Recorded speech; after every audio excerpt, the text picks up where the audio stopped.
Chao. Bueno, arrancamos QR en vivo por Bravo TV, después del pase con el querido Juan Di Natale.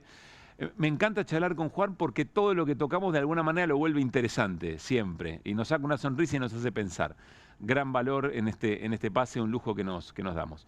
Bueno, a ver, en este momento la Argentina ha arrancado formalmente el invierno y la patria tiene frío, está claro. Es un momento de ola polar, muy distinto en todas las provincias. Pero miren, arranquemos con este mapa. Tratemos de leer este mapa, que es del Servicio Meteorológico Nacional. Nuestros respetos al Servicio Meteorológico Nacional, tan vilipendiado. Paréntesis, cuando salgamos de esta y volvamos a recuperar cierto amor por el Estado, yo no generaría más chistes respecto de los pronósticos, ¿no? Sería un poco más cuidadoso, porque después le damos letra para los que los quieren desarmar. Bueno, les decía, vamos a arrancar con un análisis de este mapa que parece muy sencillo de leer, pero van a ver cómo nos va a llevar a alguna reflexión muy chiquita, muy mínima en la apertura de hoy, pero que nos va a ayudar a vender un poco el programa, a contarles de qué va el programa de hoy. Voy a girar porque, claro, a priori usted dice, bueno, lo pintaste de azul, lo pintaste de celeste. No, en realidad está de celeste porque según la escala han sido las de hoy temperaturas muy pero muy bajas. Desde ya en alguna zona de nuestro país más atemperado. Hay quienes están mucho más acostumbrados a lidiar con el frío y con el viento. El viento hizo de las suyas, todavía hasta ahora lo hace. Algunas casas fueron un sonajero, me decían hoy, en la madrugada. En algunos lugares cayó aguanieve y estaba la ilusión con lo que había pasado aquel 9 de julio de hace varios años. Pero miren, el celeste tiene que ver con esta escala. Y cuanto más profundo el azul, bueno, más frío todavía. Mañana va a ser más frío. Se esperan, por ejemplo, aquí en la Ciudad de Buenos Aires, mínimas de 1 grado. La sensación térmica probablemente un poco más bajo. Y eso nos genera o nos despierta muchas preocupaciones. Primero, la gente que peor la pasa, la gente que tiene menos resguardo respecto del frío. Las personas en situación de calle, por sobre todas las cosas, lo vamos a hablar con Horacio Ávila sobre el final del programa. Vamos a hablar sobre cómo está la relación con el Estado respecto a esta cobertura. Nunca fue óptima, eso es cierto, pero ¿qué es lo que está pasando ahora? Por otra parte, pero hay otra cosa interesante para ver acá que nos va a llevar a otra noticia del día. Para mí, la más importante de la jornada de hoy. Fíjense que en jornadas como esta, queda muy en claro que lo que nos pasa, en este caso la ola polar, el azul, nos pasa el celeste del frío, nos pasa a todos por igual. A todos los habitantes de la Argentina, a todas las provincias. No hay provincia que se salve en esta situación. Nos pasa en términos federales. Y acá es interesante empezar a pensarlo en términos políticos, porque ¿qué diríamos eventualmente si en medio de algo que nos pasa a todos, alguna de las provincias o algún gobernador negociara por la suya alguna manta con el gobierno nacional? Entonces alguna provincia ya tiraría a los colores más cálidos, a los verdes, a los amarillos, porque se procuró y supo negociar, individualmente supo negociar alguna manta, alguna estufa. Y uno dirá, bueno, tiene mucha lógica, porque tiene que representar a los ciudadanos y las ciudadanas de esa provincia, que eventualmente cuando vayan a votar se van a preocupar a ver qué hizo el gobierno para su propio bienestar. Y en un momento de tanto frío, ya empezamos a jugar con las metáforas, la economía de la Argentina está fría. En un momento de tanto frío, de tantos recursos, con un gobierno muy amarrete, que escasea y que capta los recursos, yo diría que los copta en algún momento, en algún punto, se los adueña, se los apropia, me parece que es la figura más interesante. Hay una lectura política por hacer sobre el comportamiento que cada gobernador debería tener respecto de algo que nos pasa a todos por igual, entendiendo que la Argentina no es un país unitario, es un país federal. Y que las políticas que decide un gobierno nacional las decide para todo el país, con muchas autonomías para las provincias en varios sentidos.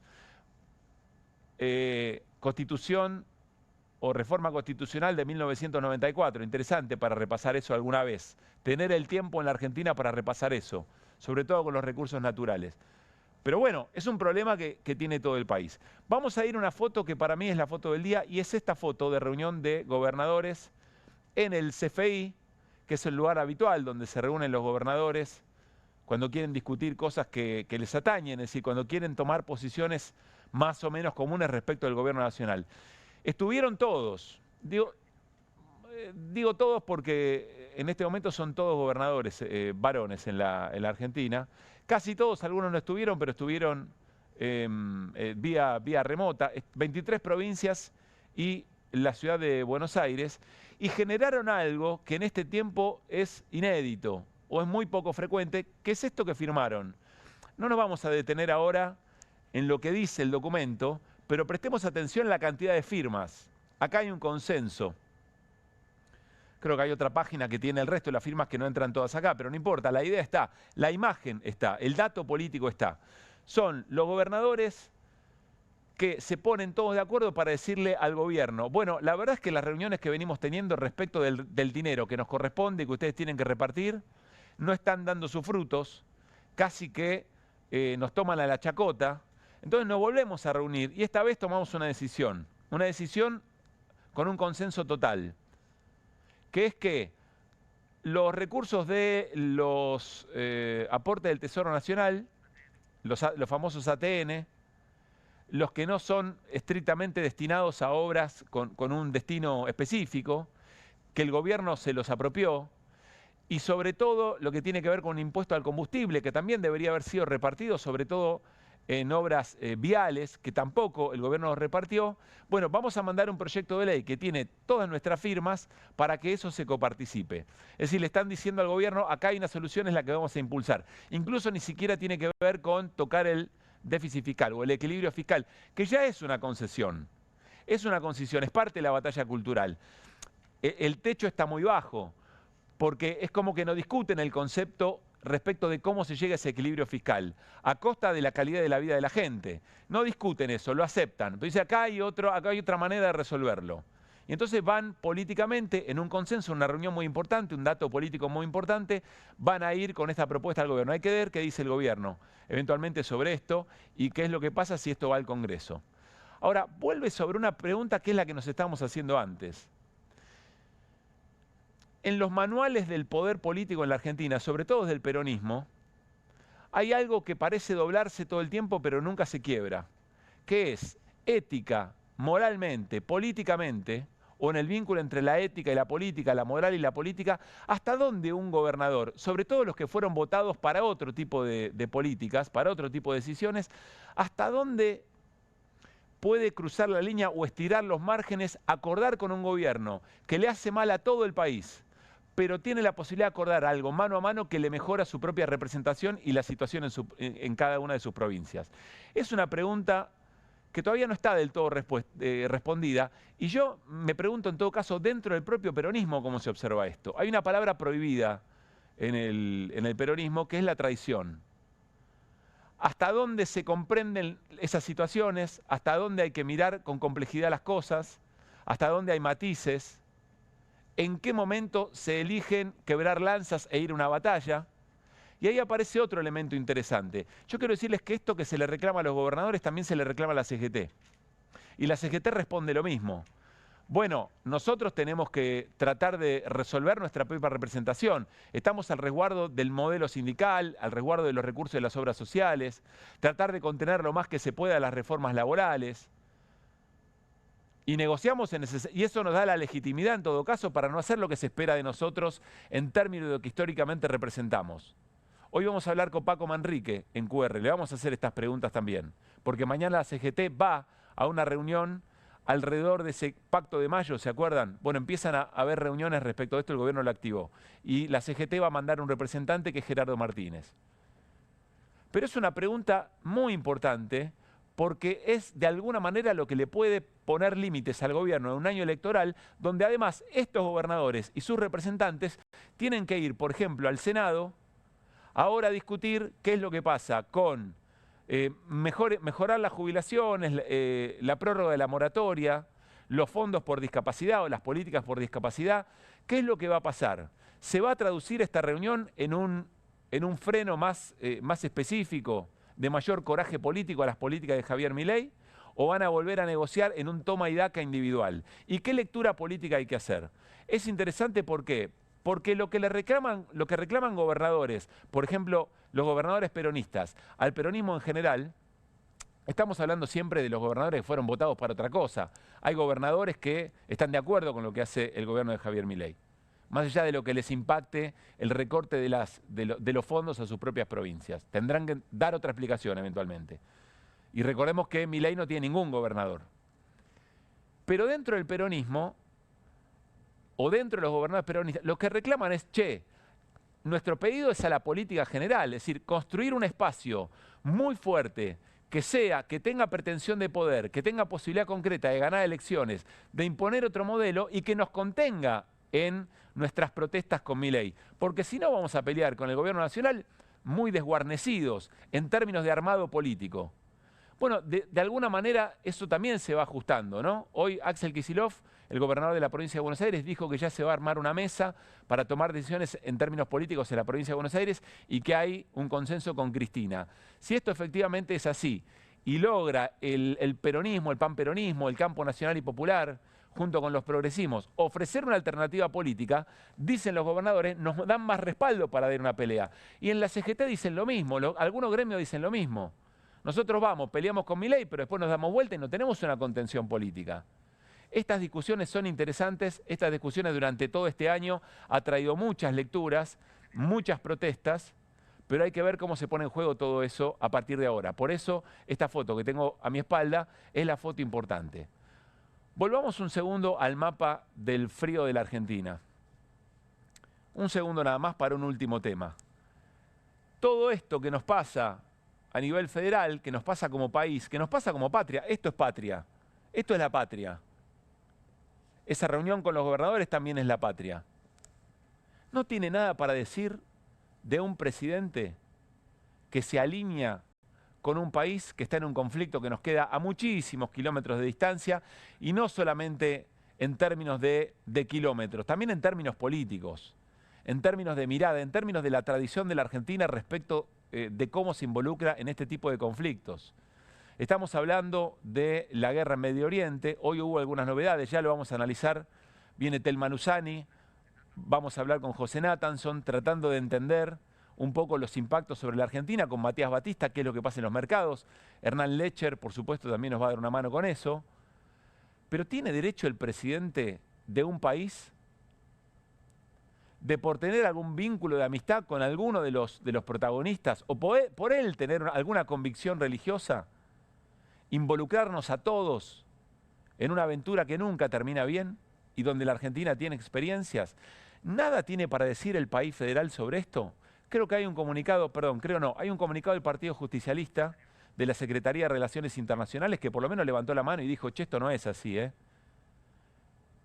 Ahora, el Congreso Nacional no tiene nada para decir, el resto de los poderes del Estado no tienen nada para decir. Vean lo que posteó el canciller israelí hace algunas horas, ya conocida esta historia, pero a mí no deja de sorprenderme. Y es interesante ver todo el posteo, porque esto va acompañado con imágenes tremendas de un ataque a una prisión en Irán. Advertimos a Irán una y otra vez, dejen de atacar a civiles, continuaron incluso esta mañana. Nuestra respuesta, viva la libertad, carajo. Eso en español, todo el resto del mensaje está en inglés, aquí porque está traducido, pero eso fue en español, y lo etiqueta a Javier Milei. Lo arroba al presidente nacional, y con esta imagen de un misil impactando. Es una imagen muy violenta, a la que lamentablemente nos vamos acostumbrando, ya nos sorprenden cada vez menos cosas. Pero a eso está asociada la Argentina, a eso está asociado el presidente. Y el presidente lo hace casi en términos personales, casi por su relación personal o por su convicción propia y hasta religiosa. Presidente, no se puede hacer eso, no puede involucrar a cada argentino o argentina en algo que para usted es una cruzada individual, una cruzada personal. Además hay reglas de juego, tiene que haber autorizaciones del Congreso, pero ya de Milei casi que no se puede esperar otra cosa. Ahora, insisto, ¿no hay nada para decir en la institucionalidad argentina? ¿En la política argentina no hay algo más que un comunicado? ¿O vamos a seguir naturalizando todas estas cosas que ya nos han provocado mucho sufrimiento, mucho dolor, pero uno nunca sabe a la vuelta de la esquina que otro escenario, aún más dantesco, puede ser parte de nuestra cotidianidad? Y estamos a un borde de naturalizarlo. Arrancamos QR y arrancamos como siempre con las voces del día. Imaginemos que esto es un juego de la OCA, lo atrasa Irán 3-4 casilleros y ahora la intervención americana lo atrasa 10 casilleros. Refuerzan la seguridad en instituciones hebreas. Nos está llevando a un lugar absolutamente peligroso. Argentina nunca definió ni su política de seguridad, ni su política de defensa, ni su política exterior en términos de enemigos. Usaron una causa noble e importante como la del Garrahan para esconder militantes políticos. Volví a Argentina y hasta que encontré Garrahan me preparé toda mi vida para esto. Es como la cirugía más importante de mi vida. Si tenemos un hospital del nivel que tenemos, que lo cuidemos, con los jubilados también me pasa que... Hay que ser muy cagón. Es que bueno, yo tengo esa escuela también, ¿entendés? Una persona que decía eso en mi casa. El 70% de las rutas nacionales están destruidas. El parate de la obra pública ha llevado a esto. Armémonos y en el sálvese quien pueda, sino que cuando la sociedad reclama más seguridad, lo que está pidiendo es que el Estado se haga cargo del problema, y la verdad es que estas medidas van en el sentido contrario. 3 de cada 10 argentinos gastan más de lo que ingresan y no les queda otra que endeudarse. Un gobierno que no habla de creación de empleo, industrializar la nación, no estamos dentro de sus planes. No les importa nada, ni una movilización multitudinaria, ni la muerte de los que tienen cáncer. Su única pasión, que es la obtención de réditos financieros con especulación, está funcionando porque tiene el aparato de Estado a disposición al que adoran. Está claro que tuvieron algo que ver. En el caso de Spert, tiene un ingreso 15 días antes de la estafa Libra, que es una de las últimas reuniones donde participan los principales estafadores, y entra Spert a la misma hora a Casa Rosada. Porque los vecinos encima ahora se tienen que preocupar por cómo convivir con una rea. La gente no lo ha olvidado, porque lo que fue antes de ayer, Plaza de Mayo y todo el centro y toda la ciudad, es impresionante. La ministra Bullrich dijo que había 42.000, había muchísima más gente. Y no vengan para acá, que están todos estos cabezas de tortuga, con los escudos y cosas feas. Quedémonos con la foto más linda, todos juntos, las banderas argentinas. Esto es para vos, Patricia. La única forma de figurar que tenés es esta: tener a toda la policía acá. Tomate un totín y no molestes más al pueblo argentino. 17:46 minutos. Tiene la posibilidad de salir al balcón porque la habilitó el tribunal. La necesitamos. La peor condena que estamos sufriendo, la crisis social. Tiene que reaccionar el pueblo argentino.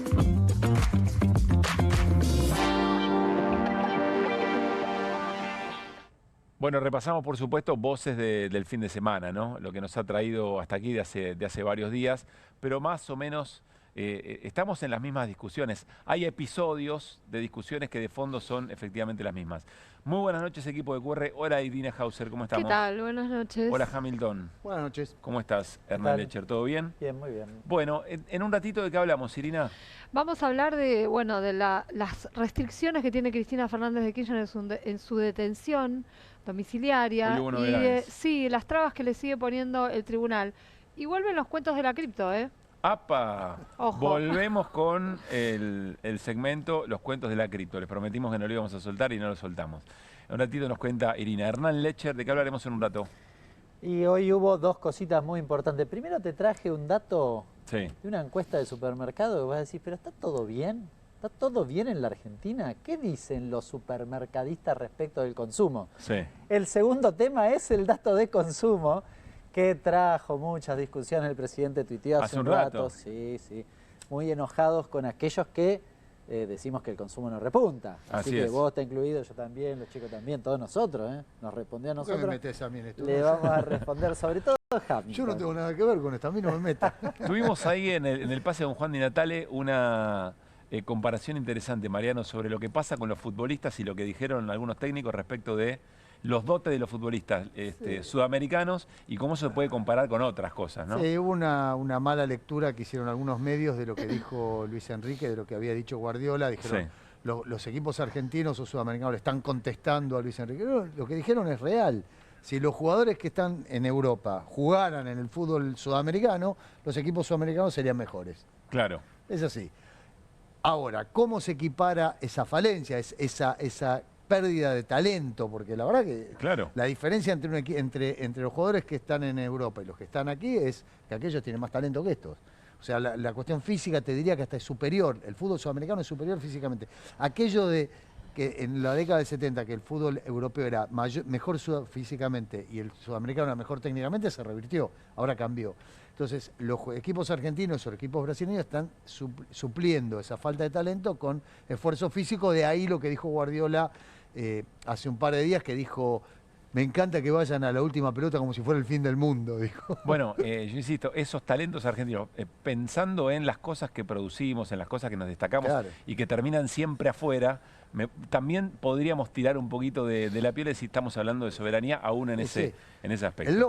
El lomo que se come afuera y el que comemos acá, ¿no? La carne que comemos acá y afuera. Bueno, les decíamos para el equipo de QR, esta foto que vamos a volver a compartir es la noticia política del día. Son gobernadores que, reunidos en el CFI, en el Consejo Federal de Inversiones, firmaron todos un proyecto de ley para tratar de recuperar parte de los recursos para las provincias que el gobierno se fue apropiando. Un 35% más o menos es lo que le manoteó el gobierno en términos de recursos a las provincias.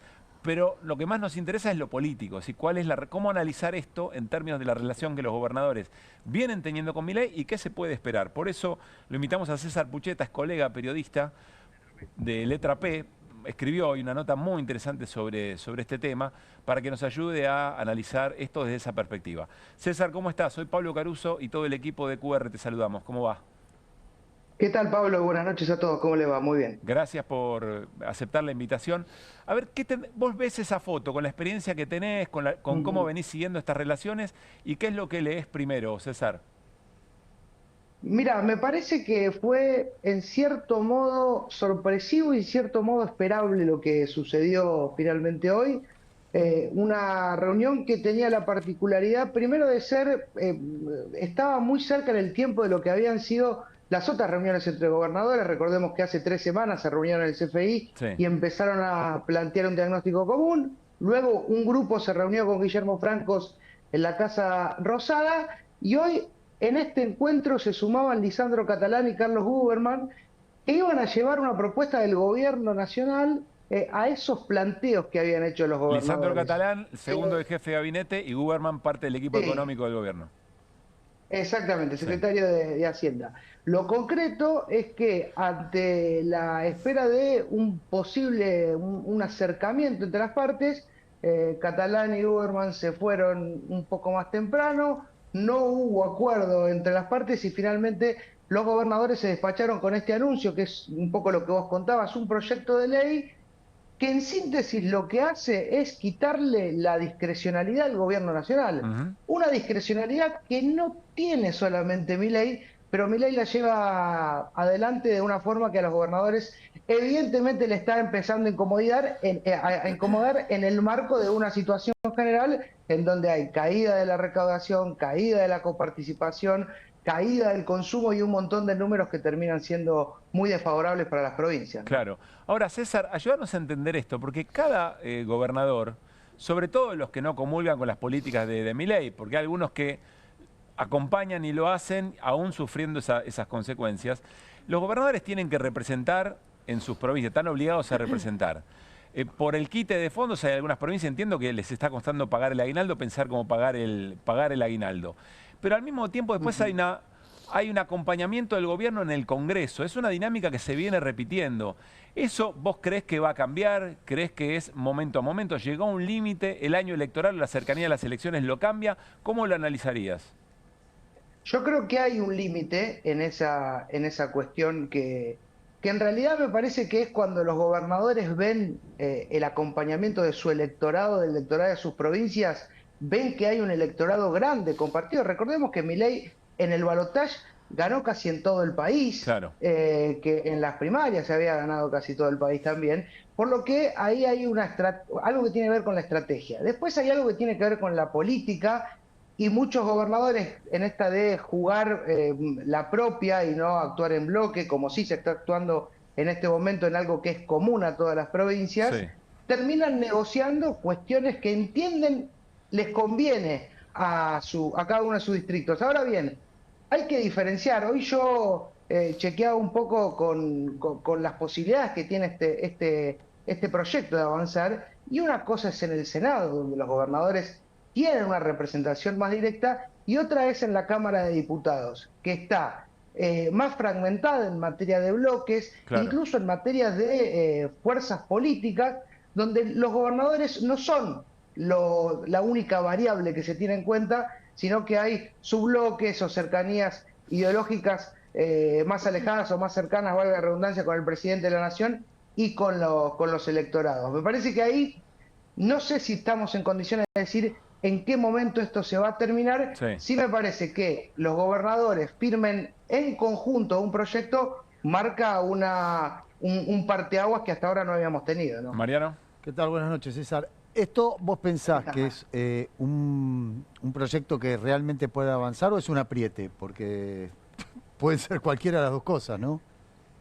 Lo que pasa que más que un apriete yo te diría que parte de una negociación. Los gobernadores están diciendo, bueno, a ver, nosotros necesitamos de estos fondos para llevar adelante esta serie de políticas que son las que nosotros en última instancia tenemos comprometidas con la ciudadanía y nuestro electorado en las provincias. Si uno ve el detalle de lo que se ha firmado hoy como proyecto, las provincias le dicen al gobierno nacional, nosotros queremos lo que es nuestro. Claro. De hecho, cuando dividen la forma de coparticipar, por ejemplo, el impuesto a los combustibles, no le sacan los fondos o no piden los fondos que van a la seguridad social, los que van al Tesoro Nacional, sino que piden aquellos que entienden, le corresponden y que están yendo hoy con la ley tal cual está vigente en la actualidad, a fondos fiduciarios que tendrían que estar destinados a vivienda, a infraestructura hídrica y a un montón de cuestiones que el gobierno no está llevando adelante. Un caso puntual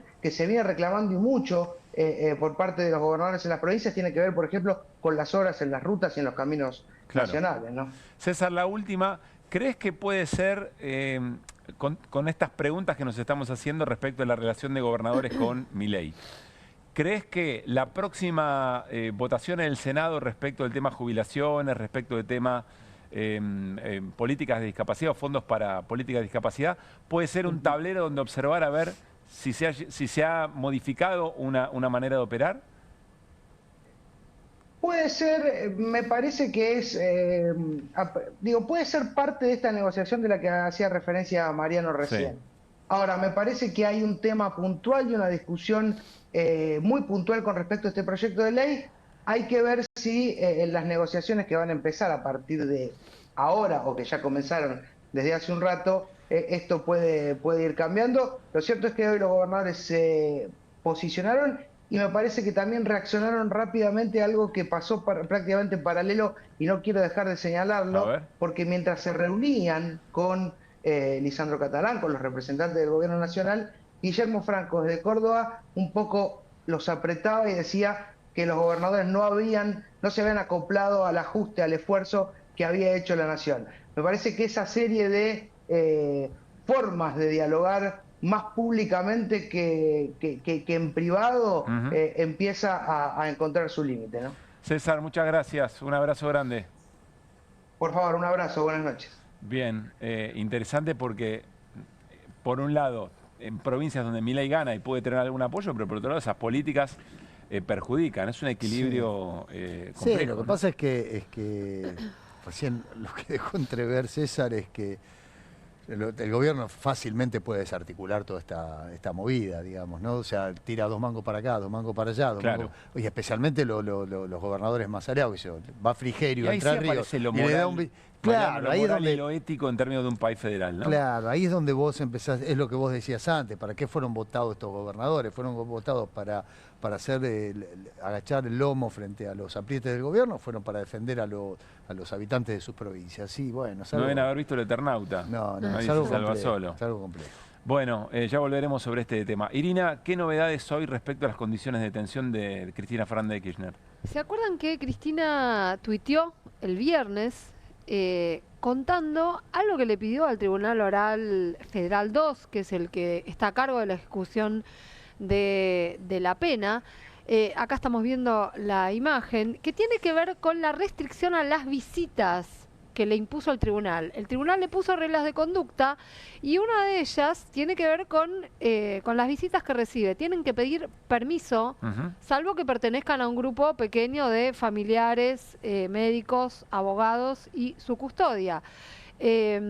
Cristina, justamente lo que posteaba tenía que ver con esta restricción y con el planteo que le hizo al tribunal pidiéndole precisiones. Primero, ¿por qué lo hizo? O sea, ¿de dónde sacan esta suerte de prerrogativa que no se le impone a nadie con prisión domiciliaria? ¿De dónde sacan esa idea? ¿Cuál es la razón y cuál es el criterio? ¿Con qué criterio se elige? Digamos, vos querés ir a visitar a Cristina Fernández de Kirchner, tenés que pedir la autorización al tribunal. Tampoco se sabe si lo podés hacer vos por tu cuenta o tenés que hacerlo a través de la defensa, ¿no? Y bueno, en la presentación además que hicieron los abogados de su defensa, planteaban algunos ejemplos muy contundentes, como por ejemplo las visitas internacionales que ya se sabe que va a tener, como la de Lula. ¿Qué se tiene que ir Lula a pedir permiso al tribunal? Bueno, hoy el tribunal le contestó en 4 renglones. Le dijo que su planteo era impertinente. Así se dice jurídicamente cuando algo no es pertinente. Sí. Pero no le da más explicaciones, no le dice nada, no le dice por qué sí, por qué no, de esta manera, de esta otra, no. El recurso que había presentado la defensa se llama técnicamente, es un recurso de reposición y lleva adjunta la advertencia de que va a ir a la Cámara de Casación. Entonces el tribunal le dice, bueno, está bien, ahora le digo que no, pero espéreme un poco porque después le voy a decir si puede ir a casación. Entonces es todo así. Eventualmente si va a casación, como dice Daniel Tonietti, te espera el tren fantasma, digamos. Claro, ¿no? Exactamente. Te espera Mariano Boriski, Gustavo Hornos, los visitantes ilustres y célebres y perpetuos de Mauricio Macri y Diego Igual que se quede tranquila porque puede recurrir a la corte. Claro. Bueno, también otra. No, es que ustedes se ríen. Eventualmente. No me río, me río por no llorar. Es lo que hay. Pero aparte, esta cosa de estirar, ¿no? De estirar y estirar. Bueno, ahora te digo que no, pero mañana por ahí te contesto. Mañana te contesto si podés ir a la casación o si vas a tener que ir en queja. Y así pasan los días. Ahora, Irina, ¿no? perdón. Cuando vos... pero ni siquiera esto pasa cuando una persona que está en el penal de Seiza. O sea, vos vas al penal de Seiza y entrás. No tenés que pedir la autorización a la justicia. O sea, tenés que ir al horario conveniente. Tenés que ir a los días y horarios que están establecidos. Tenés que ir a los horarios establecidos. Pero no tenés que pedir la autorización a ningún tribunal. Lo que te tenés que bancar es la espera y una requisa. Exactamente. Esencialmente. Bueno, está bien. Si querés ir como periodista, por ejemplo, sí tenés que pedir autorización. Si querés hacer una entrevista, es una situación Está claro distinta. que pretenden limitarle su actividad política. Además, bueno, esto es lo que plantea además... En términos humanitarios también es el vínculo con otros Están las dos ¿no? cuestiones, que ella misma lo planteaba. El vínculo con quienes forman parte de su círculo de afectos y que no son familiares, que además son varios, y... Por otro lado, sí lo que tiene que ver con su actividad política. Y esto sí lo planteó expresamente su defensa, diciendo que le están cortando sus derechos políticos. Sí, por su restricción es electoral, no política. Ambulatoria y electoral. Es ambulatoria y es electoral. Pero acá lo que se está tratando de hacer, además, es aislarla, obstaculizar el contacto con la militancia y con la ciudadanía en general, porque lo que vimos la semana pasada es que hay mucha gente que por ahí no son militantes orgánicos, digamos, que está apoyándola, que está queriendo escucharla. Está pasando eso. Entonces, bueno, a lo que evidentemente está apuntando el Poder Judicial por un lado y el gobierno por otro, ¿no? Con el vallado que puso Patricia Bullrich también el viernes, ¿no? El día que se iba a hacer el banderazo y que Cristina pidió que fueran a Parque Lezama. Con mucha cabeza, digamos, porque... pide que vayan a Parque Lezama y después cuando termine el acto dice, y por favor no vengan para acá. Claro, pero además explicó, porque lo que se está tratando de generar es una situación de caos, es una situación de conflicto. Si te ponen vallas es para que se arme lío, ¿no? Sí, claro. Es un poco esa situación. Hoy hubo... la semana pasada también, frente al vallado, hubo una denuncia de un ciudadano, un abogado, que también está pidiendo a la justicia porteña que revea esta situación. Acá también hay un problema. La federal fue a poner las vallas al territorio de la ciudad de Buenos Aires, ¿no? Además. Otra vez la cuestión de la autonomía porteña y el gobierno de la ciudad, mutis, ¿no? No hace nada. Ni resuelve la situación. Hoy fueron a descolgar unos carteles, me parece, ¿no? Unos pasacalles. Claro. Como para que digan nosotros también. Nosotros algo hacemos. Limpiamos de este modo, ¿no? Bueno, y por otro lado, algo que también está pasando, el tribunal ha mostrado, te va mostrando como sus distintas facetas de ensañamiento. Lo que hizo con Cristina tenés por un lado, y por otro lado está la situación que también de Nelson Periotti, el ex titular de Vialidad, que realmente es muy cruenta, porque... y que también te muestra, que es contra Cristina, pero también es contra un modelo, ¿no? no es Cristina sola, porque Cristina no es la única condenada, obviamente es acá lo único que le importa al Poder Judicial y al gobierno como muestra de situación. Pero el caso de Nelson Periotti, que está por cumplir 80 años y tiene una cantidad de patologías impresionante, la semana pasada lo dejaron detenido en el penal de Seiza, porque los fiscales se opusieron a que le den la domiciliaria y pedían que lo revise antes el cuerpo médico forense. El cuerpo médico forense hizo un informe de 32 páginas. Creo que tenemos para ver un pedacito, porque el cuerpo médico dice que con el cuadro que tiene Nelson Periotti, no está garantizado que pueda recibir toda la atención que necesita en el penal de Seiza, que es donde está. En caso de no cumplirse, antes de este último párrafo que vemos, están descritas todas las patologías. Incluso le encontraron una cardíaca que no se conocía hasta ahora. Cada uno de estos puntos son sus patologías. Hay las patologías y los especialistas que tienen que atenderlo. Tiene que tener además una operación por un tumor que tiene en la cara. Vamos al párrafo. Y el párrafo conclusivo. clave acá es que en caso de no cumplirse total o parcialmente lo detallado, que son todos los tratamientos, por tratarse de un adulto mayor frágil, se puede considerar que el entorno carcelario es un lugar inadecuado para el alojamiento del detenido e incrementa el riesgo de descompensaciones y de la aparición de trastornos irreparables para su salud. Creo que es bastante claro. Sí, claro. Ahora las fiscales tienen 3 días más para dictaminar. Mientras está todavía detenido. Está todavía detenido en Ezeiza. En el hospital de Ezeiza. Y no es una cuestión menor, que Nelson Periotti es una persona que cualquier gobierno del mundo querría tener como técnico para resolver cuestiones de vialidad y cuestiones de técnica. Es una persona impecable. Lo que le están haciendo es un ensañamiento, no solo porque no le permiten la prisión domiciliaria, sino además la injusticia de que este señor esté condenado. No tiene gollete, que no le tiene comprobaron sentido. que se haya quedado con un solo centavo. Nada, no tiene un mango, no se quedó con nada. Vos no sabés la honestidad que tiene este tipo. Una cosa que es decía extraordinario. Irina, que me parece remarcar. Yo hablé con Nelson Periotti, con el hijo, y me confirmaba esto, que cuando le hacen la revisión médica le encuentran una serie de patologías que no conocían ellos, que no conocía el propio Nelson padre, con lo cual el informe es tremendamente contundente. Insisto, no solo por la edad, porque uno podría decir, no es obligatorio, entiendo, ¿no, Irina? Digamos, no es solo por la edad que te corresponde Ahora, en el caso de Nelson Periotti le corresponde por las patologías previas y por las que le aparecieron cuando le hicieron la revisión. Es decir, no hay ningún justificativo para esta demora. Yo la verdad lo digo con preocupación, que no pase nada. Pero ¿y si le pasa algo? Bueno, te lo está advirtiendo el cuerpo médico forense. Y bueno, puede haber una responsabilidad, obviamente. Claro. Hay un detalle además. Nelson Periotti pide a través de su abogado, Federico Parvolo, que le den una domiciliaria anticipada, ¿no? Preventiva sería. Que se la dan a todos los genocidas cuando la piden. Después define el cuerpo médico y dictamina. O sea, se la dan. Se las dan. Provisoria. Sí, y después es provisoria. Bueno, acá se hizo todo al revés.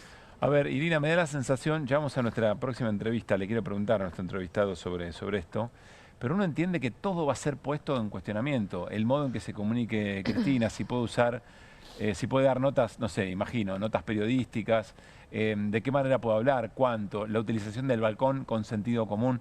Todo esto va a ser parte de la trama política y la discusión política de aquí en adelante, me imagino. Y seguramente, porque además los términos en los que resuelve el tribunal, por ejemplo, cuando habla de la cuestión del balcón, le dice, puede usar toda la superficie del su inmueble. casa, Claro, le dice, sí, puede usar la superficie del inmueble, pero... Ojo, con perturbar la tranquilidad del vecindario. Entonces, ¿qué entra dentro de esa definición? ¿Viste? Está... Sí, Hernán, dale. No, cuando Irina explicaba un poco respuesta pateándola a la tribuna del tribunal, ¿no? Sí, es el tribunal 2. Se reserva el derecho, claro. Claro, en realidad la extorsión posible, es decir, te condiciono y hago lo que yo quiero. Para mí es una marca, lo Daniel le hizo desde la política, es una marcada de cancha. Mira, yo voy a decidir lo que se me dé la gana. Y ni siquiera te doy explicaciones. Claro. Y ni siquiera te doy explicaciones. Está en línea Mario Paco Manrique, es secretario adjunto del ESMATA, es diputado nacional de Unión por la Patria. Paco, ¿cómo estás? Soy Pablo Caruso y todo el equipo de QR en Bravo TV saludamos. ¿Cómo va?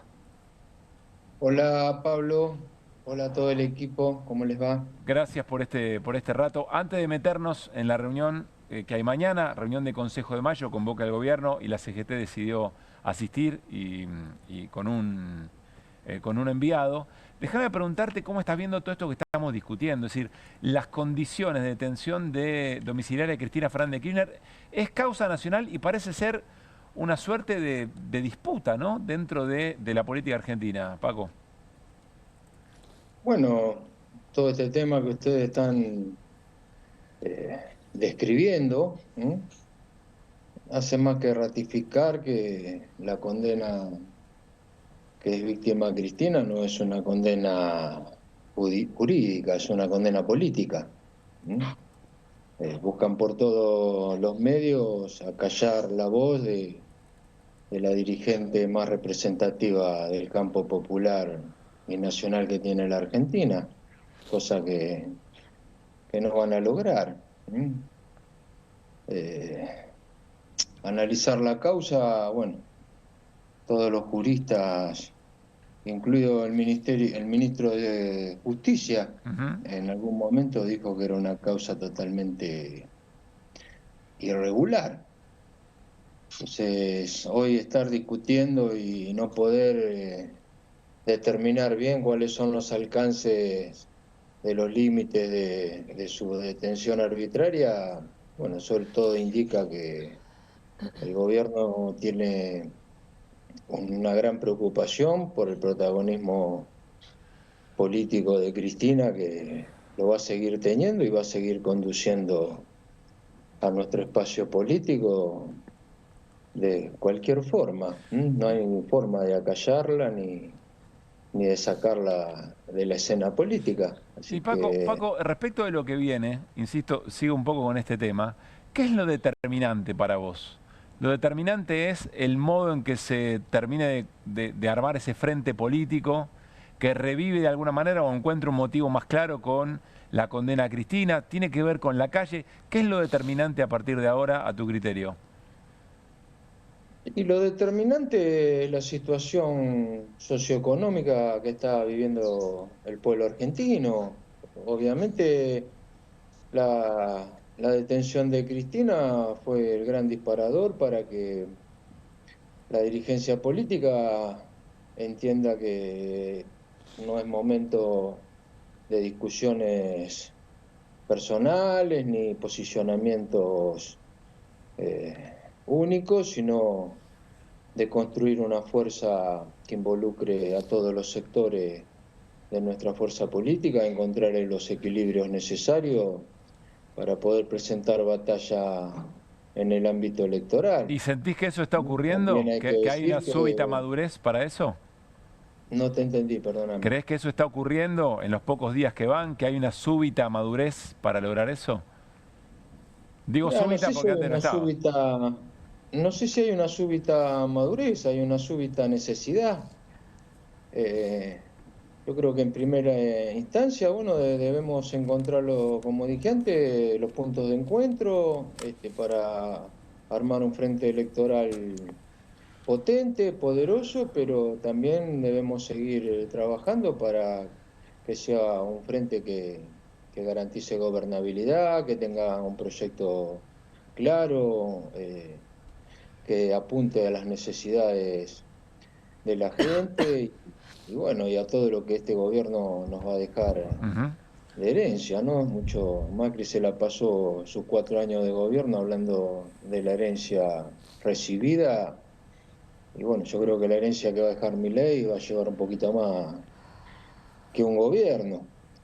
Así que el peronismo hoy tiene esa gran responsabilidad de leer la calle, la movilización que se hizo es un mensaje muy potente para la dirigencia sindical, para la dirigencia política, para la dirigencia social. La gente quiere respuesta, quiere verse reflejada en un proyecto político superador y creo que con la conducción de la compañera Cristina y la voluntad patriótica de todos y teniendo en cuenta, como dice una de las grandes, de las 20 verdades del peronismo, que primero está la patria. Bueno, todos poner esa voluntad para poder construir una opción representativa de verdad, ¿no? Está Mariano Hamilton, Paco, para hacerte una pregunta, Mariano. ¿Qué tal, Mario? ¿Cómo te va? Vos recién mencionabas la convocatoria que tuvo cuando Cristina fue condenado, cuando tenía que presentarse en el tribunal, todo el movimiento social que se produjo. Ahora, parece que, no te lo pregunto como diputado nacional, sino como secretario adjunto de SMATA, parece que la CGT no se enteró de todo esto, ¿no? O sea, la CGT no convoca a la marcha para defender a una líder natural, como vos decís, pero va mañana cuando lo convocan para firmar el asunto de mayo, Consejo de Mayo. ¿Cómo es esto? ¿Hasta cuándo uno va a tener que vivir o convivir con esta CGT? Bueno, yo creo, lo digo respetuosamente, ¿no?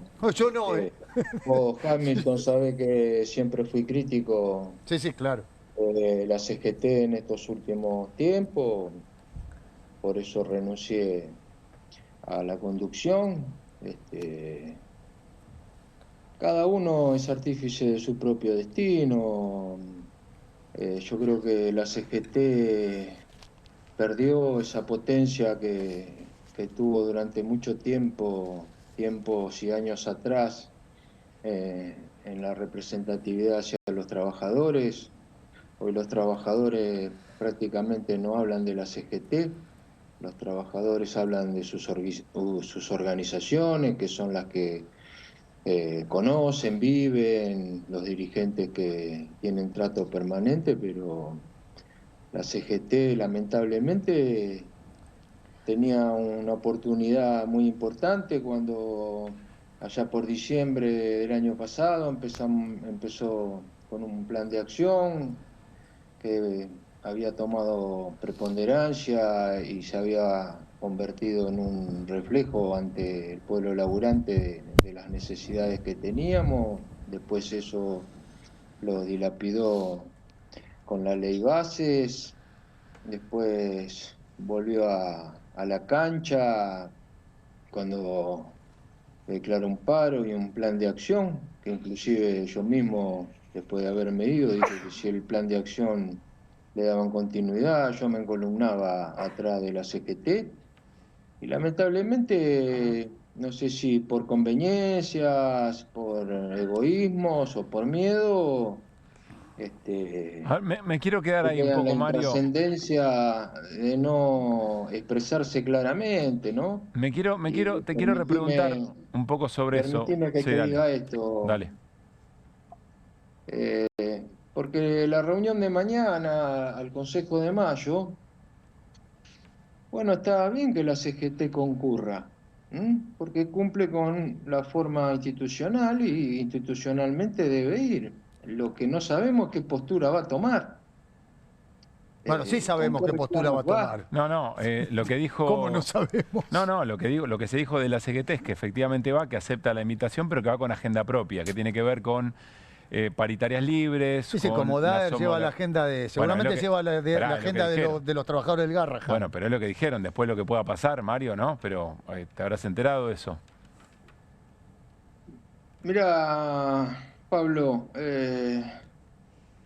yo... La verdad que esta situación del movimiento obrero me entristece mucho. Antes me da bronca, ahora la verdad, la CGT se dejó infectar por la política y perdió el eje de lo que verdaderamente representa, que son los intereses de los trabajadores, gobierne quien gobierne. Nadie le va a discutir a la CGT su historia en el peronismo, pero viste, cuando un dirigente de la cúpula de la CGT te dice que la CGT no es una unidad básica, como para justificar por qué no se moviliza, bueno, tenemos un contrasentido muy importante, porque después nos autodenominamos la columna vertebral del peronismo, exigimos el 33% de representatividad en las cámaras, pero eso se consigue si te comprometés, si traccionás y y si estás dispuesto también a dar los debates que se deben dar, porque si no estás laburando para el enemigo. Es así. Sí, a ver, Mario, te hago una pregunta pensando en las elecciones que vienen de la Secretaría Final. Si hoy fueran las elecciones y en función de cómo vos conocés están las conducciones de los gremios, ¿vos decís que gana una conducción más representativa de ese espacio opositor al gobierno o se ratificaría algo parecido a lo que está? Ya, la CGT, por su estatuto, tiene una forma de elegir a las autoridades que yo creo que hace tiempo se debe cambiar. Las autoridades la eligen los congresales en un congreso nacional y los congresales están divididos de acuerdo a la cantidad de afiliados que tiene cada organización. Entonces tenés 5 sindicatos que te ocupan más del 50% de los congresales y son los que definen quiénes son los que conducen. Yo creo que eso hay que cambiarlo y que la conducción de la CGT la deben elegir los secretarios generales, que tienen el mandato natural de sus trabajadores para tomar esas determinaciones. No importa el número de representatividad que tengas 1 millón de afiliados o tengas 10.000, sos un secretario general y tenés el mandato de tus trabajadores para tomar esa decisión. Mientras eso no se cambie, lamentablemente vamos a estar en manos de lo que piensen 4 o 5 dirigentes y el movimiento obrero va a seguir navegando. Pero entonces eso es muy poco promisorio eso, Mario, lo que nos contás. Por un lado hay expectativa de la próxima elección, pero por otro lado, por lo que vos decís, esos gremios que tienen la mayor participación van a seguir en esta situación. ¿Qué cosa podría cambiar entonces la ecuación? Lo de siempre, la voluntad popular. La voluntad popular.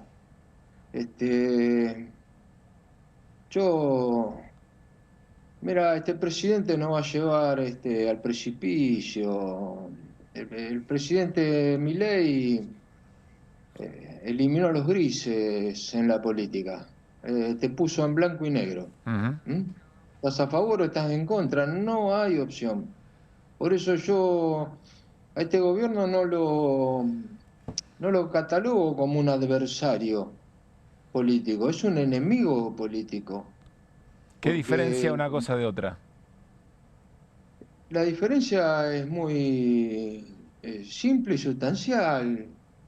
Un adversario político es aquel que piensa distinto y entiende que las soluciones del país se pueden traccionar de otras formas a las que vos podés pensar y hay un ida y vuelta, un diálogo, un intercambio de ideas, una discusión, un debate. El enemigo es el que te quiere destruir. Y este gobierno quiere destruir al peronismo, quiere destruir a las organizaciones sindicales. Estamos como en el 56. Si vos lees el decreto del 56, cuando se prohíbe que se cante la marcha, que se nombre a Perón, que los símbolos, y está haciendo lo mismo, baja imágenes, cierra instituciones que tengan que ver con el peronismo, que lleven el nombre de Perón, de Néstor, de Cristina, de lo que sea, que identifique a una fuerza política, lo destruye y después su mensaje es agresivo, violento, incita a la violencia permanentemente, pero bueno, después cuando reciben cosechan lo que siembran, se quejan, para usar una palabra decorosa. Tenés el caso de Esper, re ofendido porque le tiraron excremento en la casa. ¿Qué querés que te hagan, hermano? Después las barbaridades que decís en los medios. Y ni te cuento las barbaridades que dice en la Cámara. Entonces, si vos permanentemente tenés un discurso de descalificación violenta, porque vos políticamente me podés decir que no hicimos las cosas bien, que fuimos deshonestos, y podés usar montones de calificativos que no sean agresivos. Ahora, ir a una universidad a decir lo que dijo, más allá que fue repudiado y se tuvo que ir, después vas a otro programa y hablas de la chorra, de que estoy contento, y todo eso hay después colegas de ustedes que lo repiten y lo repiten, y hoy estaba haciendo zapping, viendo el tema de Estados Unidos, la guerra de Israel con Irán, y vos escuchás a muchos periodistas y legisladores de La Libertad Avanza diciendo qué hubiese pasado si el kirchnerismo no tienen un razonamiento lógico para explicar las decisiones que se toman. Entonces siempre es la bandera de Cristina, el kirchnerismo, el populismo y Mario, y bueno, vinculado con esta violencia que describís, dicho sea de paso, el otro día Carolina Gailiar contó que no sé si le hicieron o le van a hacer un pedido al presidente de la Cámara, Martín Menem, para que en la próxima sesión contenga, digamos, algunas cosas que vos mencionás, porque si no la cosa podía terminar mal. Una vez en una charla en la radio, vos hiciste un diagnóstico, creo que en el comienzo del gobierno de Milei, dijiste, cuidado porque los conflictos o se los conducen, cuando estamos hablando de conflictos, estamos hablando de situación de gente pasándola muy mal en la calle, digamos, ¿no? O los conflictos se los conduce o la cosa termina mal. ¿Cómo estamos en ese sentido, después de haber pasado, no sé, un año, supongo, de esa charla? Peor. Estamos peor que en ese momento. Creo que utilicé una frase más dura de la que vos decís, sí, y que la sigo sosteniendo. Como digo que este presidente nos está llevando al precipicio, nos puso en blanco y negro, nos va a llevar a un estallido social y esto se arregla con organización o con sangre. Y obviamente voy a preferir siempre la organización.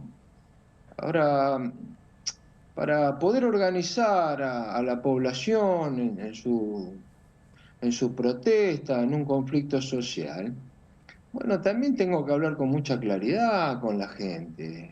Esa es la demanda mía con la CGT. La CGT, vos le preguntás a cualquier laburante qué piensa la CGT, qué propone la CGT, qué ideas tiene superadoras para poder enfrentar esta situación y no te saben decir. Pero Mario, ¿cómo te van a decir algo si DAER representa sanidad y están los trabajadores del Garrahan todos los días en la calle y él está sentado firmando el Consejo de Mayo? O sea, ¿en qué cabeza entra que la representatividad de un dirigente como DAER, por ejemplo? La representatividad a Hamilton primero se la da a su gente y eso hay que respetarlo. Después, cuando vos salís de tu organización y ocupás un lugar en una organización de tercer grado, como es la CGT, como puede ser la CTA, como puede ser una estructura de tercer grado, vos trascendés a tu organización. Porque también podés tener un conflicto sectorial, entendemos que lo del Garrahan es una animalada de este gobierno que demuestra que no tiene empatía social, no le importa nada, se mete con los únicos privilegiados que siempre fueron para nosotros los niños. Y bueno, muchas veces esto lo hemos discutido en la CGT, que los conflictos sectoriales no sirven. Va a haber mucha conflictividad sectorial, pero la CGT tiene la obligación de condensar eso en un plan de acción. Claro. Donde contenga... Yo te doy un ejemplo, Hamilton. El presidente ya vetó la fórmula de aumento jubilatorio del año pasado. La veta de vuelta. Otra vez la CGT no va a hacer nada. No sé, yo creo que la gente espera que... Yo no soy un dirigente que está con la palabra paro en la boca, porque a veces el paro no resuelve los problemas. O en una actividad los puede agravar, hay que esperar los tiempos y demás. Pero cuando representás el conjunto del movimiento obrero a nivel nacional y de todas las actividades, vos sos una herramienta para el conjunto de la sociedad. Claro. Entonces, si el presidente veta el aumento de los jubilados, veta la extensión de la moratoria, la CGT mínimamente tiene que hacer un paro y decirle al señor presidente que si se va a llevar por delante la gobernabilidad de este país, desconociendo el poder legislativo, y cada vez que tenga un veto va a haber un paro. Entonces el paro no lo está haciendo la CGT, lo está haciendo el presidente de la nación en la toma de sus decisiones. Ahora, eso hay que plantearlo con claridad y en el medio, bueno, tratar de hacer entender que hay que cambiar de rumbo. ¿Viste? Ayer Mario, hablaba con un colega tuyo y me preguntaba, lo criticaron a Baldini por los paros que le hizo Alfonsín. Y a este muchacho tenemos motivos para hacerle paro todos los días. Y sabemos que si haces paro todos los días tampoco vamos a solucionar las cosas. Ahora, debemos construir conciencia social, debemos construir en el pensamiento de los trabajadores que podemos enfrentar esto, que lo podemos cambiar. Si el laburante, con lo que estamos viviendo, que es toda una falacia, la inflación es una falacia, el déficit cero es una falacia, bueno, tener déficit cero y los gobernadores tienen que hacer un proyecto de ley para que le devuelvan el aporte del impuesto a los combustibles. Vos tenés un déficit cero porque dejaste de cumplir con tus obligaciones como Estado, dejaste de garpar. Entonces cualquiera tiene un déficit cero. Mario. Vos tenés inflación baja cuando estamos en una retracción de consumo muy importante. Ahí lo tenés a Hernán, lo puede decir muchísimo mejor que yo. Las personas se están endeudando para comer. Los gastos de tarjeta y la bicicleta que hace la gente con la tarjeta es para comprar comida. El otro día estábamos repasando que de las personas que están endeudadas, más del 50% no sabe si va a poder pagar esa deuda. Mario, gracias por el diagnóstico y sobre todo por ayudarnos a entender un poco más la dinámica de la CGT que se viene, y te esperamos aquí en Piso, cuando puedas. Bueno, muchas gracias a ustedes, saludo a todos los televidentes y a todo el equipo. Gracias. Bueno, Mario Paco Manrique, muy duro, muy crudo, sobre todo respecto de aquello de si no hay organización, si no aparece organización que conduzca, digamos, el conflicto, bueno, dijo, la situación se puede poner brava. Hablemos de consumo, nos metemos en lo último que mencionaba Paco Manrique. Enseguida viene Telma Luzani, ella está con nosotros, vamos a hablar del conflicto en Medio Oriente con detalle. Hubo algunas novedades en las últimas horas. Pero ¿por qué volvés sobre el consumo y qué posteó el presidente, Hernán? Hoy salieron los datos del INDEC vinculados al PBI del primer trimestre del año 25. Ahí está el dato. El Producto Interno Bruto creció 5,8% interanual en el primer trimestre del 25 y 0,8% respecto del periodo previo. Y dice Milei, fin del relato de periodistas basura, el 90% lo aclara, y en sobrados. O sea, todos ustedes, básicamente, en alguna de las dos seguro entran. Parece que un crecimiento del 11,6% del consumo privado con un PBI que lo hizo al 5,8% es un tremendo dato. Pero el consumo cae, fin. Bueno, fíjate que en primer lugar no hace tanta referencia al 5,8%. Es un dato que se preveía porque de hecho uno conoce los datos de lo que se llama EMAE, lo hemos visto acá. Así que En ese dato no había mucha discusión, pero Milei venía diciendo, ¿te acuerdas que dijo, no, los datos de consumo son todos mentirosos? Habría que ir a Mercado Libre. Hay que mirar Mercado Libre y demás. En la última entrevista, de hecho, dijo, cuando vengan los datos del PBI, evidentemente tenía esta información, dijo, ya van a ver que son todos mentirosos. Bueno, algunas aclaraciones. Sonamos, cuando arranca así, no, tenemos porque Bolonqui mañana esto trajo en redes. una discusión fenomenal, algunos todos nerviosos y todo tuiteando, y el gobierno, vieron, chanta, bueno, lo que ponía ahí el presidente. Ahora, evidentemente los funcionarios del gobierno y el propio Milei no tienen la más pálida idea de cómo se calcula esto. No tienen la más pálida idea. Bueno.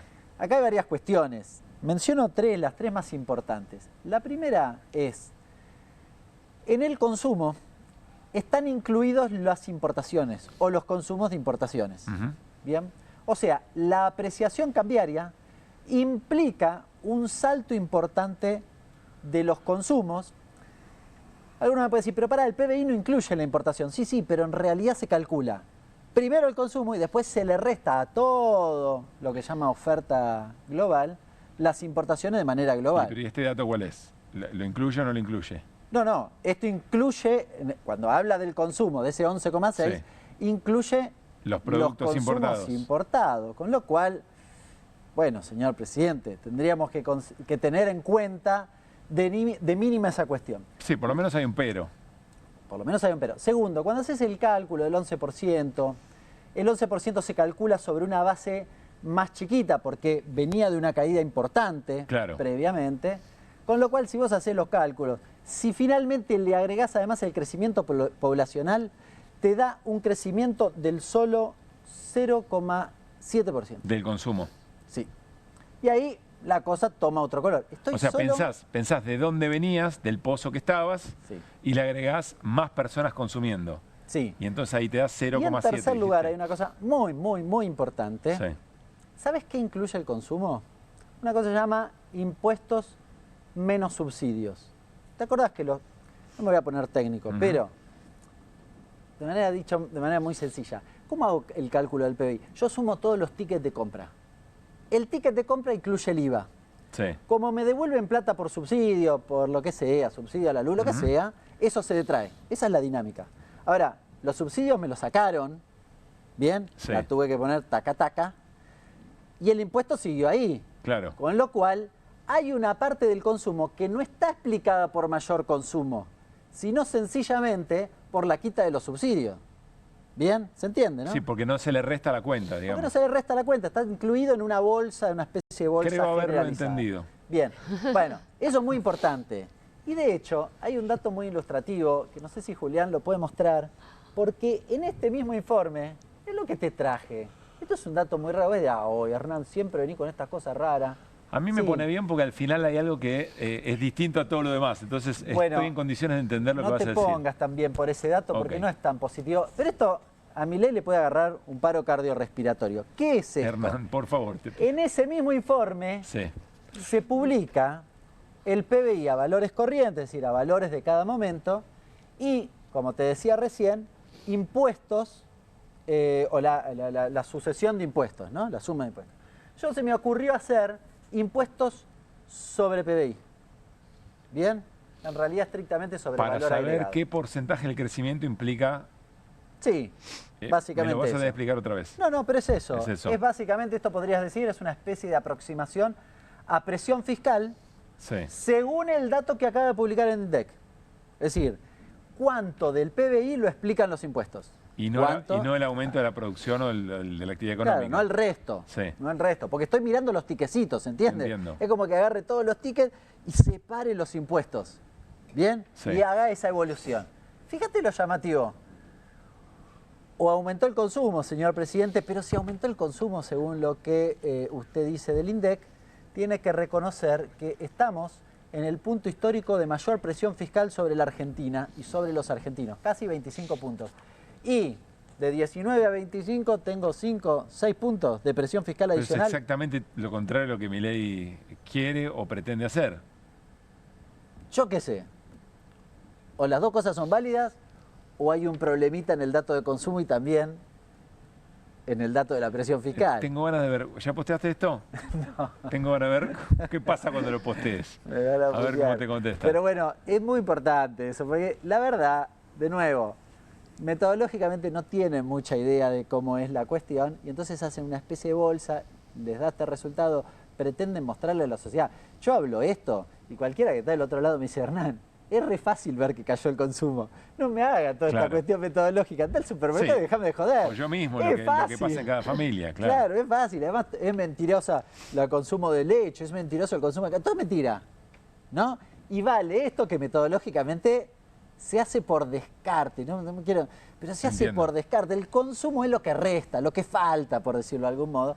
Insisto, me parece que lo más ilustrativo en esta especie de escándalo de pretender mostrar que crece el consumo es que a la par del crecimiento, o peor, que el crecimiento del consumo está explicado por el aumento de la presión impositiva, lo cual es muchísimo peor. Eso es para el infarto. Sí, ahí sí. Gracias, Hernán. Nos vamos a ir a una tanda enseguida con Telma Luzani. Está José Nathanson también para charlar con nosotros. Vamos a hablar en detalle sobre la guerra en Medio Oriente y las últimas alternativas. Mucha preocupación, también impacto en la Argentina.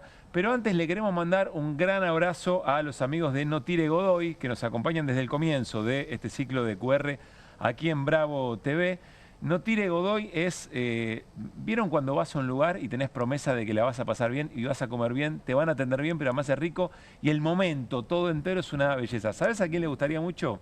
No Tire Godoy en San Luis, en Merlo, en la provincia de San Luis, querido Mariano Hamilton. ¿A quién? A alguien que tenemos en común y que le gusta siempre ir a degustar en cada lugar que va. Un buen lugar para morfar, decilo vos. ¿Néstor Restivo? Sí, señor. Al querido Néstor Restivo. ¿Néstor Restivo? Así que le vamos a recomendar a Néstor.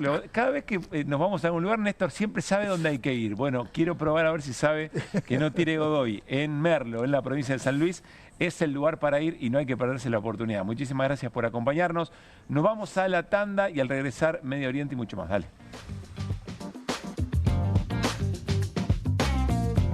Es Credinauta. Eduardo también. Y Luis y Mercedes y Pablo son Credinautas. Ellos y miles de argentinos formamos Banco Credicop. Y somos Credinautas porque desde siempre creímos que es mejor hacerlo juntos y no hacerlo solos. Porque somos cooperativos y solidarios. Y porque sabemos que solo nos salvamos si lo hacemos entre todos. Ahora, hacete vos también, Credinauta. Movete a Credicop. Movete a un banco distinto. Banco Credicop Cooperativo. La banca solidaria. Adrián Mercado presenta Argentina Cobre. Conectate con los protagonistas de la industria en una nueva edición de Argentina Cobre, el evento empresarial que marca la agenda del sector. 4 y 5 de agosto, provincia de San Juan. Organiza Panorama Minero. Invita Adrián Mercado.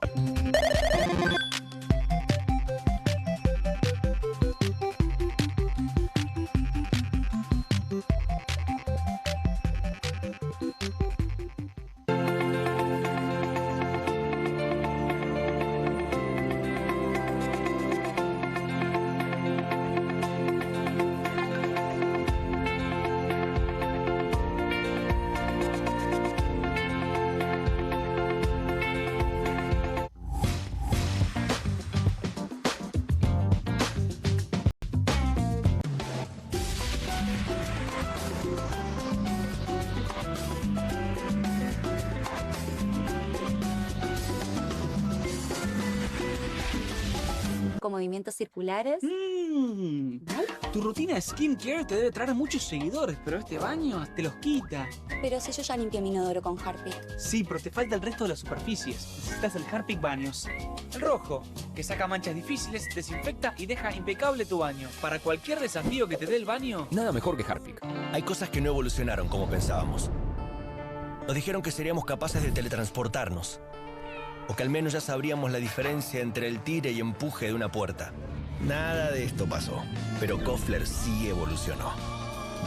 Porque cambió su selección de cacao y lo combinó con la cantidad justa de leche. Y con tiempo y dedicación logró un chocolate más suave y más cremoso. Nuevo Koffler. Mucho más suave. Mucho más cremoso. Salimos a la calle a probar la nueva fórmula de Vanish. ¿Quién me ayuda a manchar esta remera con algo que no salga con nada? El detergente solo no va a ser suficiente. Vamos a agregar Vanish, incluso sin refregar. Este es el poder de la fórmula mejorada del nuevo Vanish. Elimina manchas casi imposibles, hasta la grasa. Anímate al desafío y confía en Vanish.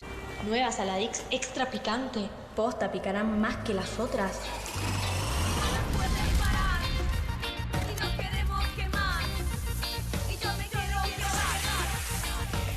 Porque tus ganas de picante son imposibles de apagar. Nueva Saladix extra picante.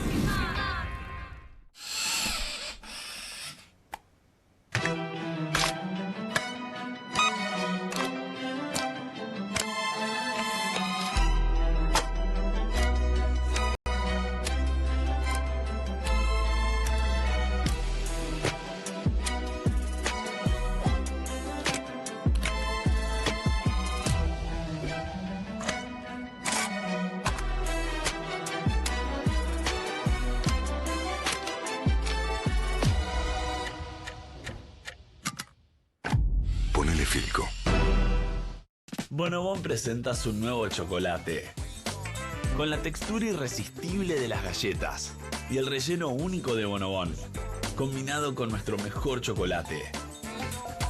Lo vas a amar. Probá también el nuevo Bonobón Coco, cremosidad que enamora. No te compartas los datos del celu. ¿Salís? Conectate al ahorro. Con Telecentro Wi-Fi prepago podés tener el giga más barato para usar internet fuera de tu casa. Conseguilo en Mercado Pago y disfrutá 10 gigas desde 699 pesos. Telecentro, conectando con vos. Bienvenido a todo Latinoamérica. Caras TV llegó a DirecTV, el canal de las celebridades. Entretenimiento exclusivo las 24 horas del día. Más Caras, con la conducción de Héctor Maugeri. Red Carpet, Caras News, Caras Realeza, Caras Fashion, Caras TV. Llegó a DirecTV. Contenidos exclusivos para toda Latinoamérica. Estudia en la Facultad de Comunicación y en la mayor redacción de América. USBA, Universidad del Sur de Buenos Aires. La Universidad del Grupo Perfil. Licenciatura en Comunicación Periodística. Licenciatura en Comunicación Institucional. Títulos con reconocimiento oficial y validez nacional. Inscribite a las reuniones informativas en universidad@perfil.com. Aprende comunicación dentro de un medio de comunicación. USBA, Universidad del Sur de Buenos Aires.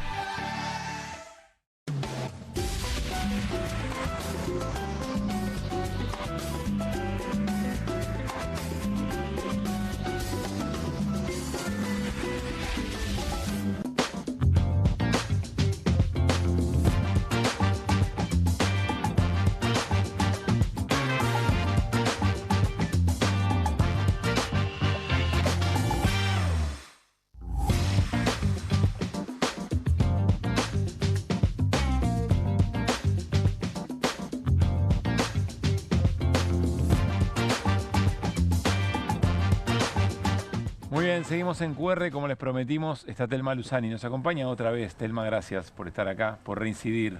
Sí, hace poquito vine. Sí, hace muy poquito y de alguna manera también en el comienzo, o cuando se empezó a poner cada vez más intenso este conflicto, sobre el que más o menos lo grueso lo tenemos, digamos.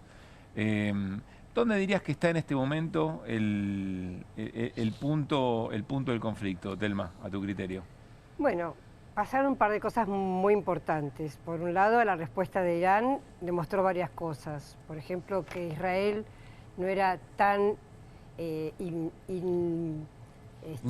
intocable, exacto, como decía, que demostró varias fallas. Segundo, que la estructura de organización mundial está muy mal, muy desequilibrada, porque Estados Unidos, sin pedir permiso al Congreso, sin respetar ningún tipo de resolución del Consejo de Seguridad... La gobernanza global, decís vos. Claro, sí, digamos, las leyes internacionales que nos regían hasta ahora y que suponíamos que nos traían algún tipo de seguridad o algún tipo de garantía, digamos, de paz, no funcionan porque se mandó solo y decidió Estados Unidos bombardear Irán. Eso como las primeras dos cosas muy fuertes. Y la tercera, la supuesta paz. Y te digo supuesta porque sabemos que Donald Trump salió hace un rato, era unas horas, a decir que, bueno, que ya estaba arreglado todo, que Irán e Israel habían decidido acordar un cese del fuego, que, bueno, y decidió que la paz había llegado, bendijo a Estados Unidos, bendijo a Irán, bendijo a Israel y bendijo al mundo. Creo que tenemos el posteo solo para hacer referencia, para mostrar lo que hace referencia a Telma, y ahora nos va a decir por qué cree que esto es presuntamente así. Felicitaciones a todos. Israel e Irán han acordado plenamente que habrá un alto el fuego total. Empieza a hablar sobre cómo se va a ir sucediendo, digamos, ¿no? En qué momentos y cada cuántas horas se va a ir dando el alto el fuego. Y a las 24 horas, dice, el mundo anunciará oficialmente el fin de la guerra de los 12 días, que no sabía que tenía ese nombre. Durante cada alto el fuego, la otra parte se mantendrá pacífica y respetuosa, suponiendo que todo funcione como debería, que así será. Rara esa frase. Felicito a ambos países, Israel e Irán, por su resistencia, coraje e inteligencia para poner fin a lo que debería llamarse la guerra de los 12 días. Es muy extraño este mensaje, ¿no? Esta es una guerra que podría haber durado años y destruido todo Oriente Medio, pero no lo hizo y nunca lo hará. Que Dios bendiga a Israel, que Dios bendiga a Irán, que Dios bendiga a Oriente Medio, a los Estados Unidos y al mundo. Bueno. Está completamente colifa, ¿no? Es una manera de analizarlo académicamente. Es uno de los más poderosos del mundo. Pero está colifa. Digo, también mira, tenemos un presidente acá que está colifa. Lo bautizó él. Le puso él ese título. Sí. Supongo que en alusión a la guerra de los 6 días también en Medio Oriente. Pero además tiene un mensaje, perdón si no tiene que ver con esto, pero casi como diciendo... Felicitaciones por haber participado, lo hicieron muy bien. Lo hice muy bien yo, ¿no? Yo también, traje la paz. Mira, además, ¿quién le da la autoridad? Además, ¿quién le da la autoridad de él convertirse como en el policía del chabón que resuelve todo? Ponele que fue mediador, pero de todas maneras lo que pasa es que hubo por lo menos dos mensajes que yo traté de chequear esto. Es difícil, por supuesto, pero por lo menos leí 2 mensajes que ponen en duda que Irán realmente acordó. Hay uno del líder supremo y otro de un funcionario que dicen, bueno, Israel, te lo digo así muy de manera casera, Israel nos agredió de una manera realmente ofensiva muy grave y nosotros no nos rendimos. En ese nosotros no nos rendimos, queda abierto qué puede pasar, claro. Realmente yo no tengo la certeza de que esto que escribió Trump sea así. Creo que lo hizo porque realmente está en una situación muy compleja internamente. Creo que lo hablamos la otra vez. Él, mira, por lo que yo recuerdo, y tengo muchos años en política internacional, cada vez que hay un presidente de Estados Unidos que decide bombardear un país, que ha pasado muchas veces, declarar o no declarar alguna guerra, el partido opositor normalmente respalda y acompaña. No se ven divisiones muy obvias. En este caso salió no solo Nancy Pelosi, sino varios diputados demócratas diciendo esto es ilegal porque usted le tenía que haber pedido antes o avisado o esperado la decisión del Congreso. Bien. Esto es inusual. Y después está la interna propia del MAGA o la interna propia de su partido, digamos, que también está muy dividida entre pacifistas, digamos, y belicistas. Saludamos a otro analista de política internacional, José Nathanson, esta vez vía online. Hola José, ¿cómo estás? Pablo Caruso con todo el equipo de QR y Telma Luzani, te escuchamos. ¿Cómo estás? ¿Qué tal, Pablo? ¿Cómo va? Hola, Telma, ¿cómo estás? Bueno, sé que estabas escuchando la conversación. ¿Dónde te meterías en la conversación o qué agregarías? A ver, yo diría, estoy de acuerdo con 2 cosas que se dijeron y disiento con una. Dale.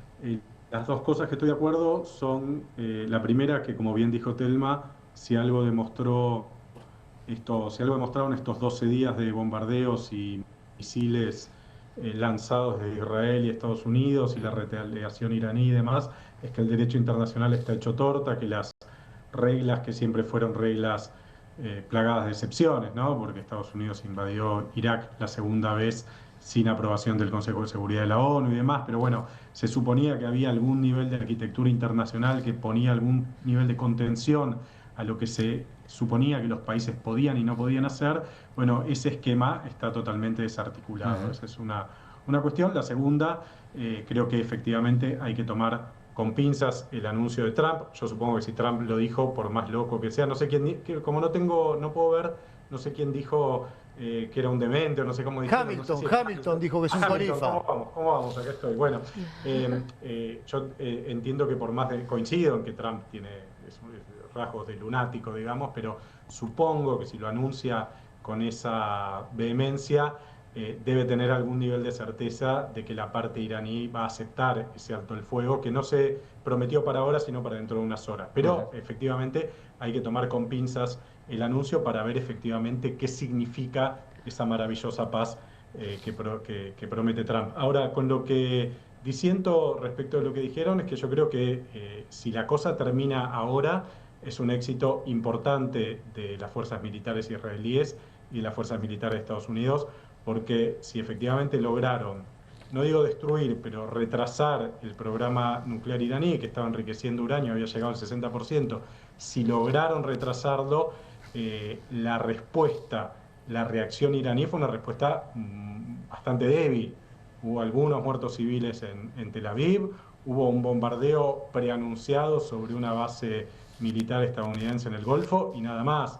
Quiero decir, si efectivamente se comprueba que lograron retrasar y destruir, pongo el condicional porque todo esto está sujeto a comprobación posterior, digamos, ¿no? Pero si efectivamente lograron el objetivo, no digo de destruir, pero sí por lo menos de retrasar el desarrollo del programa nuclear de Irán, y la respuesta de Irán fue solo esto que estamos viendo hasta ahora, me parece que es una victoria de Israel y de Estados Unidos en toda la línea, digamos, ¿no? Teniendo en cuenta además que los proxies de guerra de Irán en Medio Oriente, Hezbollah, los hutíes, el mismo Hamas, ya habían sido o desmantelados o parcialmente destruidos o acorralados por Israel como preámbulo a esta ofensiva, ¿no? A ver, tomo algo que dijeron los dos, o en lo que coincidieron José y Telma, que la gobernanza global está muy disminuida, que evidentemente tiene poco o se muestra muy débil o muy deteriorada para influir.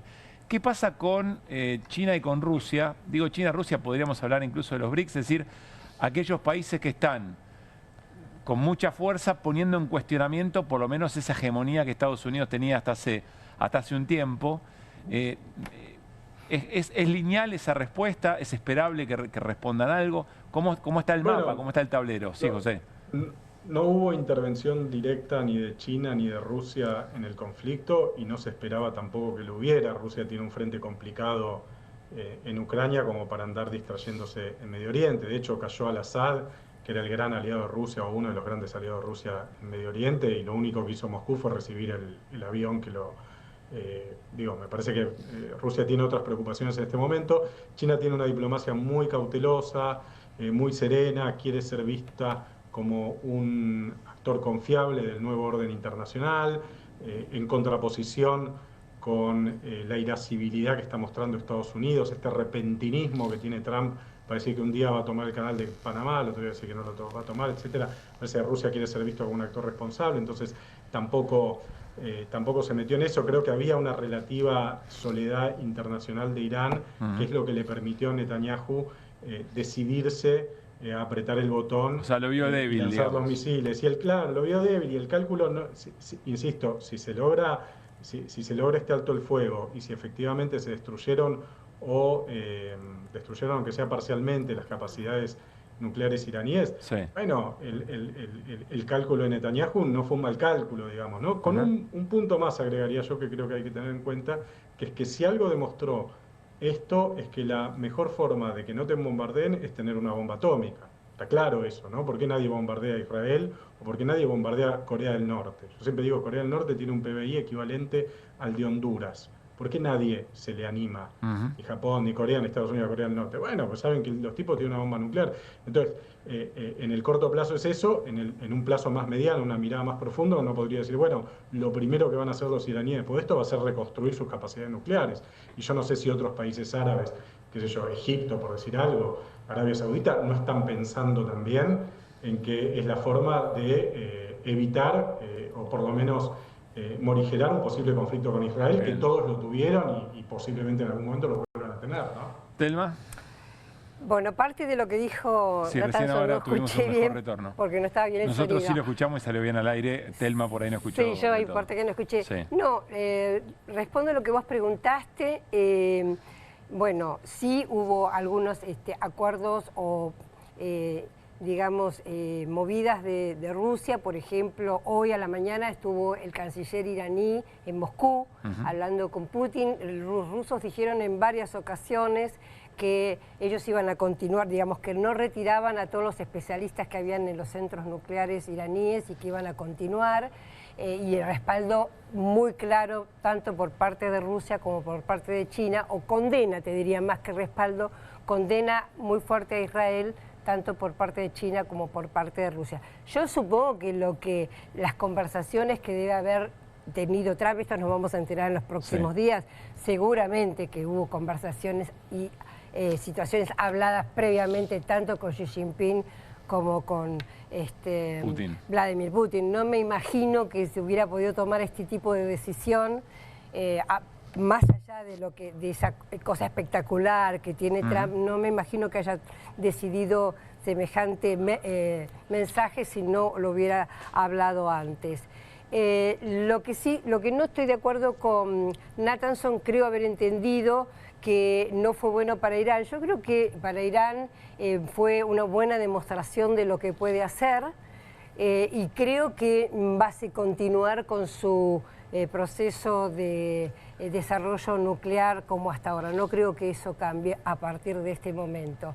Lo que también me parece una cosa importante es que quedó claro, justamente por la publicidad que tuvo todo el tema, de la doble vara, ¿no? De que Israel no solo tiene bombas atómicas y no acepta o no tiene las inspecciones de la Organización Internacional de Energía Atómica, como sí la tienen otros países, y en cambio Irán evidentemente no tiene armas. Paramos tema, la narrativa mundial, digamos, de que más allá de que Israel tiene bomba atómica, pero a Irán no se la pueden permitir porque Irán no reconoce al Estado israelí y lo quiere destrozar. Para vos esa narrativa no corre, queda muy expuesta a la doble vara.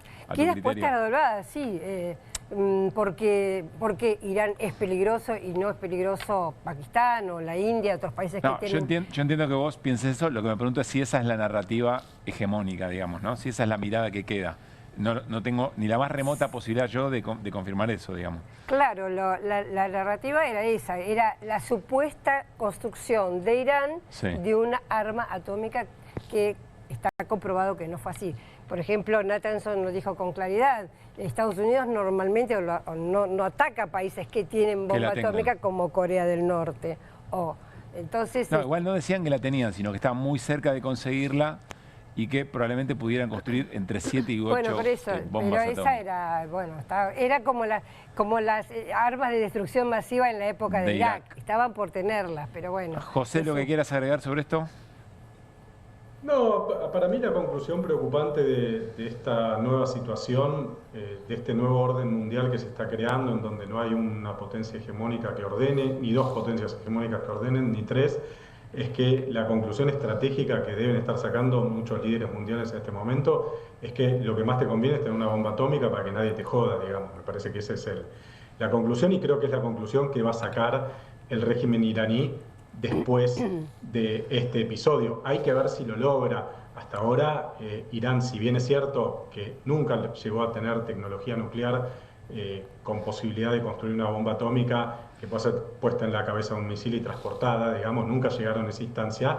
Hay bastante evidencia de que lo han ido intentando, porque llegaron a tener uranio enriquecido al 60%. Irán es, de todos modos, signatario del Tratado de No Proliferación, a diferencia de Israel, que se salió de ese tratado. Claro. Y tiene bomba. Israel ni niega ni afirma que tiene bomba atómica, ¿no? Se supone que tiene alrededor de unas 100.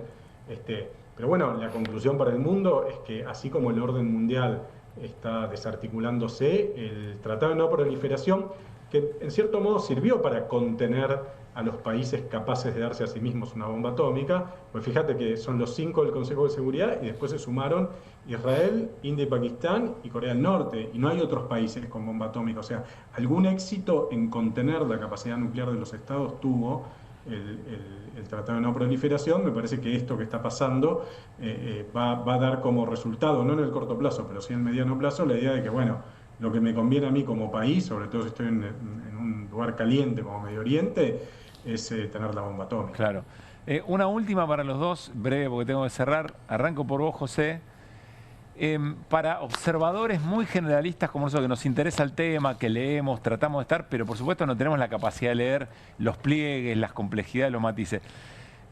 Suponiendo que efectivamente lo que dice Trump es cierto, ¿qué tan cerca del precipicio estuvimos?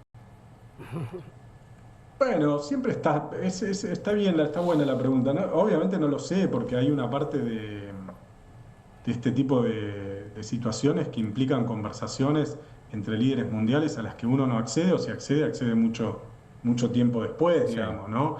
Yo creo que yo diría que en una situación general estamos al borde siempre de que los escenarios de conflicto bélico escalen hacia la utilización de alguna capacidad mayor, incluso nuclear táctica, digamos, no una bomba que destruya una ciudad de 2 millones de personas, pero una capacidad nuclear táctica. Creo que, no sé si en Ucrania, en el conflicto entre Ucrania y Rusia estuvimos ahí, si Putin lo tuvo en la cabeza alguna vez, por suerte nunca ocurrió, pero la verdad que en un mundo que se desarma es un peligro cada vez más real, me parece. Telma. Yo creo que efectivamente lo que deja esto es que estuvimos al borde, realmente creo que estuvimos a un borde grave, que se van corriendo los límites y nada nos garantiza de que no vuelva a pasar y estos límites vuelvan a suceder. Falta un orden internacional, una gobernanza.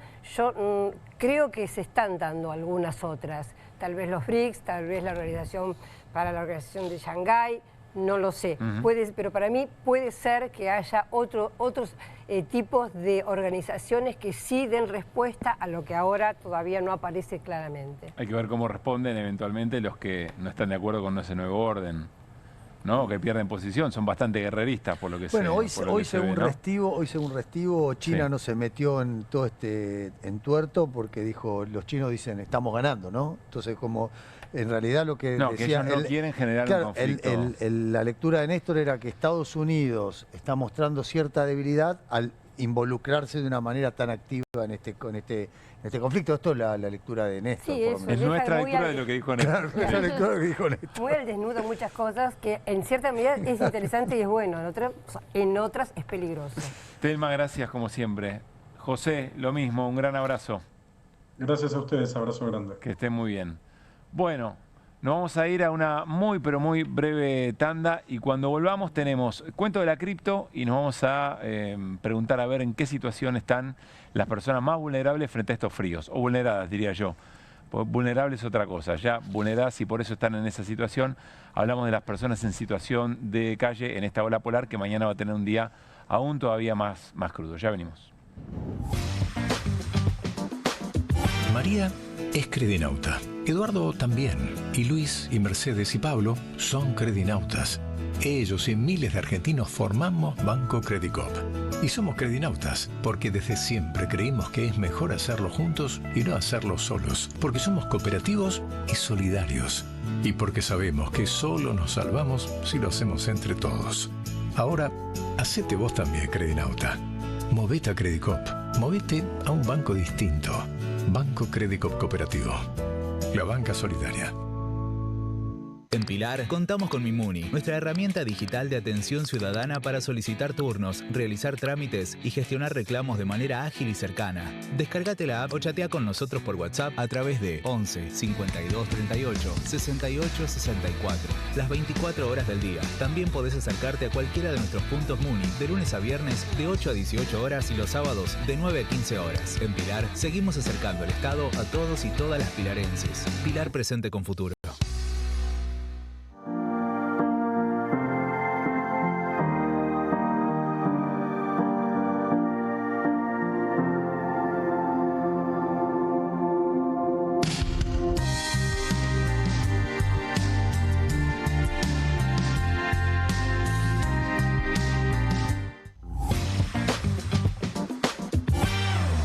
Bueno, muy bien, seguimos en QR y desempolvamos esta portada, Cuentos de la Cripto, porque Irina Hauser tiene novedades respecto de la criptoestafa, el caso Libra, Irina.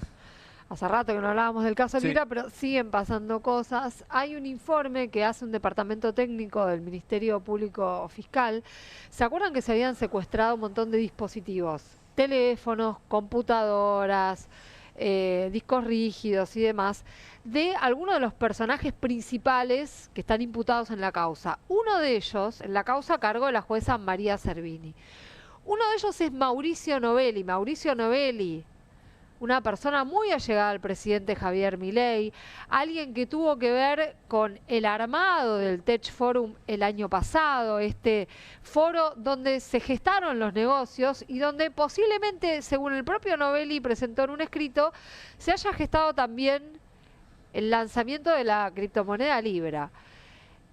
Este departamento del Ministerio Público Fiscal, lo que encontró, todavía no sabemos qué había en los teléfonos, no sabemos ese contenido, pero sabemos que de por lo menos uno de los dispositivos, Novelli borró decenas de archivos. Decenas de archivos. Y además el borrado habría sido en estas fechas coincidentes con el tiempo posterior al lanzamiento de la criptomoneda y que se arma el escándalo. En paralelo con el vaciamiento de las cajas de seguridad por parte de la hermana y la madre. Bueno, por eso se vuelve además todavía más relevante toda esta información. Y además porque hay una sospecha todavía no corroborada, pero se cree que así como en algún momento Javier Milei grabó algún mensaje, video, promocionando un criptoactivo que después fracasó y que dejó gente estafada, vinculado con el mismo círculo y las mismas empresas. No mucho tiempo atrás. No mucho tiempo atrás, era diputado. Claro, un año atrás. Bueno, la sospecha es que haya habido algún video grabado y que haya estado en algún dispositivo y que se haya borrado. No se sabe esto, si es así o no, pero como hay registros fílmicos que están borrados, esto es lo que hay que analizar. Entonces ahora... ¿Y se pueden recuperar? Esa es la pregunta. Se pueden llegar a recuperar. Se pueden llegar a recuperar. De hecho, se está recuperando alguna de la información borrada. Por ahí cosas que tienen poco peso informáticamente hablando. En este caso habría cosas de más peso. Hay alguna duda, pero lo que recomendaron los técnicos que intervinieron en este primer peritaje... es si dijeron que se puede y que lo intentarían si es que el fiscal Eduardo Tayano quiere esa información. Y bueno, esto tendría que suceder. Si existiera ese material, sería un golpe muy duro para la defensa que ostenta el presidente de la Nación sobre el tema, ¿no? Si existiera ese material, no sabemos qué es lo que borró Novelli. Hay cosas que aparecen... Si no se equivocan cuando lo quieren extraer y esas cosas. Bueno... Claro. Qué mal pensado. Si no lo mandan a peritaje sobre abierto, por ejemplo. Por ejemplo, claro, como ha pasado en algunas ocasiones. No, bueno, acá igual es una dependencia del Ministerio Público Fiscal. Uno quiere creer que son prescindentes, ¿no? Porque yo lo primero que pregunté, justamente cuando me dijeron está este informe, yo dije, ¿qué fuerza federal lo hizo, no? Porque, bueno, tendés a pensar que quizá haya... Igual, perdón, se necesita un video del presidente para demostrar que él estaba enterado de esta historia. Por eso. Yo creo que no. Es muy buena tu pregunta. O sea, ahora necesitamos un video. No, pero bueno, lo que pasa es que vos imaginate que a Cristina Fernández de Kirchner la condenaron con indicios de cosas que nunca están probadas. Por la duda, sí, a lo mejor, tal vez. ¿Cuántos indicios hay en la causa Libra? Hay certezas, no hay indicios. Bueno, hay certezas. Claro, es la certeza de que si no hubiera existido ese mensaje del presidente, esa moneda no tenía principio, digamos. Esa certeza existe. Claro. Bueno, esa certeza la funcionalidad del posteo del presidente. Exacto. O sea, bueno, todos los indicios, la función de los indicios son para, bueno, justamente apoyar con prueba algo que aparece como una certeza. Vos me preguntás a mí, yo creo que ese posteo... Ya de por sí te compromete como presidente. Eventualmente, y más allá, no sé si vos tenés certezas sobre si la velocidad de investigación es la apropiada o no, pero también hay olor a tratar de percibir cuál es el momento político del propio gobierno a la hora de acelerar respecto de algo que no tiene mucha duda. Mira, yo creo que Comodoro Pi está muy acostumbrado... Es decir, no es que hagan caer a Milei en desgracia por el caso Libra, sino que cuando Milei caiga en desgracia, probablemente por el propio peso de su política, es lo que suele avanzar el caso Libra. Es la forma en la que suele moverse el fuero federal. Claro. Creo que alguna vez lo mencionamos. Viste que al Poder Judicial argentino siempre lo estudian mejor los intelectuales de otros países, ¿no? Sí. Bueno, y lo llaman la defección estratégica, ¿sí? El Poder Judicial se va adaptando a los tiempos cuando olfatea que viene un recambio o que puede, bueno, que viene una caída en desgracia. La defección estratégica. Es una defección estratégica. Igual con Macri no funcionó tanto, ¿no? No, por eso lo que te iba a decir... Con la derecha tampoco. Por eso, con la derecha... No, digo, con la derecha. No, pero te voy a dar un ejemplo que sí se percibió con Cristina. La Corte Suprema, por ejemplo, durante mucho tiempo, la Corte Suprema que se conforma en el gobierno de Néstor Kirchner, fue una gran corte durante mucho tiempo. Sí, sí. Era una corte que tenía debate, altos debates académicos, pero en un momento, evidentemente, o Ricardo Lorenzetti, que presidía el tribunal, y algún otro interés que estuviera merodeando por ahí, reuniones con el Círculo Rojo y demás que él tenía, empezó a virar. Esa corte empezó a virar y le volteó a Cristina la reforma judicial y ahí empezó a cascotear al gobierno. Eso es claro. Eso es parte del proceso que yo te estoy describiendo. Depende con quién te metés también, ¿no? Depende con quién te metés o qué núcleo de poder pretendés desarmar o debilitar. Yo te doy el ejemplo de la Corte Suprema, que uno trata de creer que es el órgano judicial más prescindente, no sé. Bueno, no, pasan estas cosas. Claro. Ahora, en Comodoro Pi se ha visto, y es muy claro el proceso, contra el kirchnerismo tenés, yendo a la cuestión de los tiempos, tenés causas que han avanzado con una celeridad inusitada. Ya tenés un juicio oral terminado, tenés una expresidenta condenada cumpliendo la prisión domiciliaria. Sí, que fueron buscando los momentos para tomar cada decisión, no tengo ninguna duda de eso. Ahora, detrás de esa causa vienen otras más. ¿En cuántas tenés procesado a Mauricio Macri? ¿Cuántas causas avanzaron con la celeridad? Sí, lo que más está a flor de piel, te diría incluso algunos sectores que antes miraban con cierto desconfío cuando se hablaba del offer, es la doble vara, ¿no? Bueno, la doble vara es muy ostensible. Ahora, tenés un montón de causas contra Mauricio Macri que en su mayoría no están cerradas. Ese es el tema. Las mantienen. El caso del Correo es una. La de las autopistas y los peajes es otra. La del Fondo Monetario. El tema Odebrecht, ¿no? Bueno, el tema Odebrecht tiene una multiplicidad de imputados, no es solamente el gobierno de Mauricio Macri, hay funcionarios, sí, hay funcionarios de distintas administraciones y lo que tenés es al empresariado. El empresariado por lo general es intocable, vamos a ver qué pasa en el juicio de los cuadernos que supuestamente empieza en noviembre. Ahora, las causas de espionaje contra Mauricio Macri, esas sí intentaron cerrarlas. Están todavía en trámites de recursos.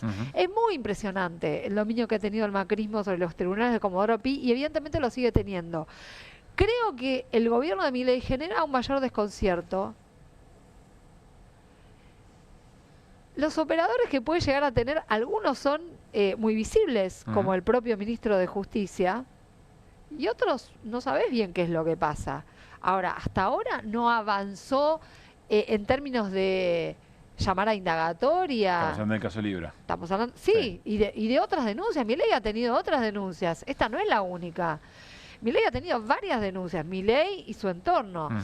Esta es la que está más avanzada, pero no tenés un llamado a indagatoria. Y otras denuncias contra el gobierno también de Javier Milei, por las que tienen que ver con la fuerza de seguridad. Patricia Bullrich está citada a indagatoria. ¿Alguien la llamó? Todavía no citaron ni al gendarme que le disparó a Pablo Grillo. Ese dato es tremendo, ¿eh? Ese dato es tremendo. Bueno, digo, entonces evidentemente sí hay un manejo de los tiempos políticos, como vos describís, que bueno, que se inclina para un lado, no es que no. Y evidentemente hay un antiperonismo en el Poder Judicial que es bastante marcado. Vuelvo, tiempo sobre la pericia, sobre el teléfono de Novelli, por ahora... Todavía no tenés los mensajes, todavía falta eso, pero yo coincido con Mariano. Esta pregunta, ¿no? Alcanza con el tuit de Javier Milei y con lo que entregaron Terrones Godoy y Mauricio Novelli, el escrito diciendo, sí, nosotros íbamos a la Casa Rosada y planeábamos cómo lanzar una criptomoneda. Nosotros íbamos a la Casa Rosada a planear negocios privados. Fin, diría el vocero presidencial. Claro. Nos estamos yendo, pero nuestra producción, y creo que parte de la audiencia también nos empezó a hacer una pregunta. Vieron que arrancamos el programa con un mapa de la Argentina del Servicio Meteorológico Nacional, para mostrar un poco el frío que azota a la Argentina y de ahí saltar a temas federales, problemas comunes, gobernadores. Pero observó nuestra producción que algo estaba raro en este mapa, y es que las Islas Malvinas no están pintadas. Ya había habido polémicas, ¿no? Porque no aparecían las Islas Malvinas en los mapas, en algunos mapas, por lo menos, y en algunos mapas oficiales. Bueno, llamó la atención de nuestra producción y también de parte de la audiencia por qué las Malvinas no están, porque no creo que haga necesariamente calor en las Malvinas, ¿no? O tuviera otra temperatura.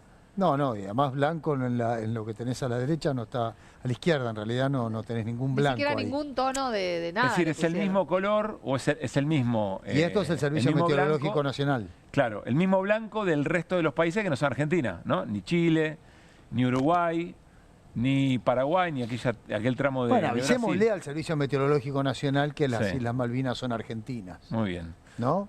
Así es. Nos estamos despidiendo. Nos reencontramos mañana a las 10 de la noche. Seguiremos haciendo QR en vivo aquí por un conveniente empate del Inter de Milán, te digo, 2-2 con Palmeiras. Finalmente. Finalmente acaban de empatar. ¡Oh, qué casualidad! Nadie esperaba. Habría que ver el desarrollo del partido. Gracias, Siri, como siempre. Hernán, buenas noches. Que la pasen muy bien. Chao. Chao.